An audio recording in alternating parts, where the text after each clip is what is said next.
Good morning. I'm David Hernandez. I chose to talk about the Conference on Trade Development, food security focusing on agriculture and trade. Okay. So, we do not see many references on the food crisis these days. Headlines are dominated by the economic slowdown in wealthy nations like the United States or countries in the European region. We forget, though, what's behind this. Better said, who's behind this? The bottom billion, those living on less than $1 a day. Many of them typically spend 2/3 of their income on food.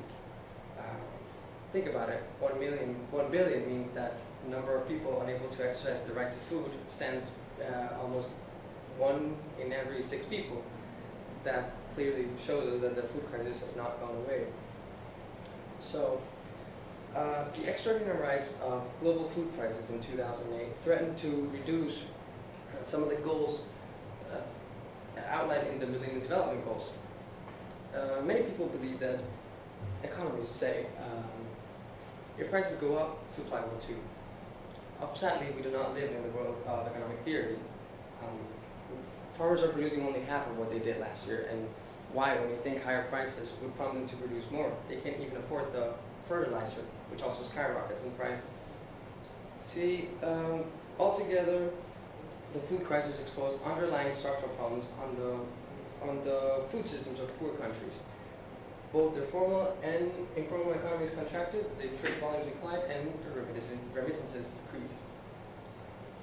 So, what do we have to do? What's our focus? First, we have an urgent need for better coordination of resources. Second, we need to highlight the value of broader and deeper engagement. And third, we need to ensure participation. That's governments, civil society, scientific researchers, and international and regional organizations. Consistent finances is also needed to create a food secure world.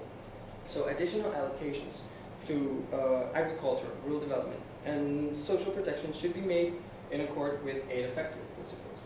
That means making greater use of institutional and financial systems to ensure transparency, predictability, and results, which is very difficult in developing countries. It ran out of letter.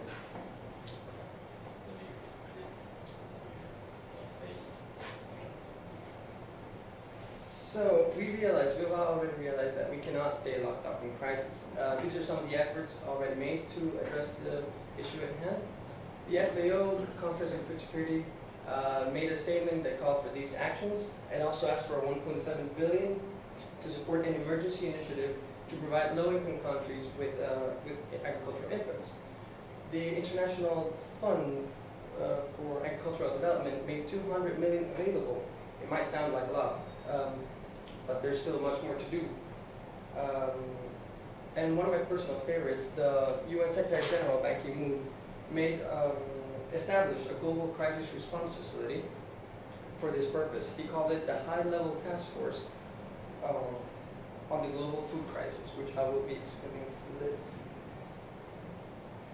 So this task force brought together heads of the UN Secretariat, as well as relevant parts of the UN, World Bank, the International Monetary Fund, the OECD, and the World Trade Organization. So they produced this comprehensive framework for action.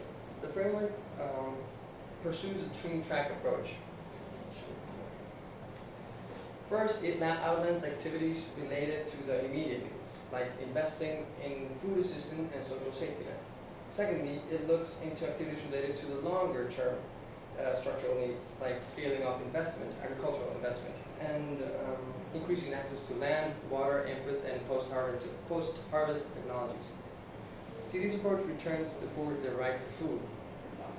It increases in income, it sustains an increase in income, and it ensures adequate nutrition.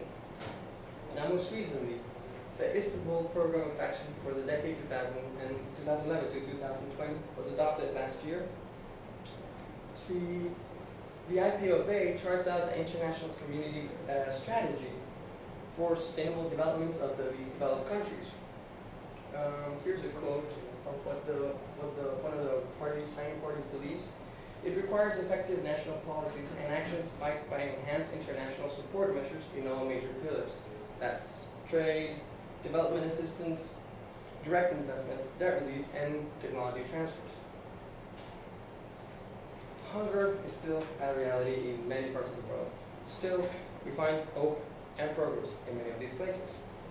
For example, in Burkina Faso, the government works to import drought-resistant seeds and better manage water resources with help from countries like Brazil.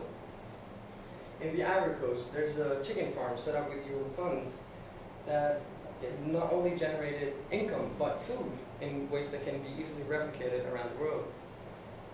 Elsewhere in the Latin American region, many farmer groups expanded their local production with UN help, soon to replace the World Food Program rice with their own homegrown product. See, we can deal with the crisis. We have the resources, and we know what to do. We should consider this not only as a problem, but a reminder of our responsibility as world citizens. It's a chance to address the root problems of the world's poorest people. And if we help them, if we offer the aid and the right mix of local and international policies, the solution will come. Thank you. Okay, thank you. Okay, now we'll start with the question. Can you explain again what you were saying? You said if prices rise. If prices rise, well, this may apply to countries with a developed economy, but countries that are still developing or underdeveloped nations have a rough time adapting to the economic. Why is that? Because they have a low purchasing power in the global market. They don't have the power that the United States has, for example. If prices go up, people can't afford to pay, and maybe supply and demand work that way. But in poor countries, the country I come from, if prices go up, people simply don't have enough money to buy inputs to produce. So they find out. But isn't the idea that if the farmers raise their prices and people can't afford it, eventually they'll lower the prices and it meets an equilibrium? But they can't deceive. The problem with that is they can't lower the prices because the inputs, what they're buying, is more expensive. Then they would go broke. What do they buy? You said fertilizer. Why are they buying fertilizer? Fertilizers. Well, it's just an example of the basic need for agricultural production. But isn't that readily available? Yeah, of course. That's why I say that technology, pre-harvest and post-harvest technology enhancement on the.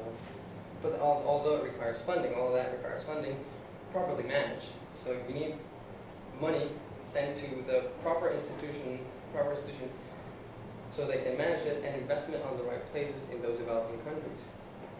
Not directly give it to the government, who might. I don't know if you know, but in the Latin American region, corruption is terrible. So it's a lot of issues that we can't go into in 5 minutes. Dr. Chen? Yeah, I think it also puzzles me why is it that the farmers are making less, and at the same time the food prices keep rising higher and higher. Corruption is probably one of the reasons. Could distribution of the food be another? What do you think are the main contributing factors in addition to what you have already mentioned? Contributing factors to the loss in The profit. seemingly unreasonable situation why the prices are rising at the same time the farmers are making less. Well, the rise in global food prices started out with this economical,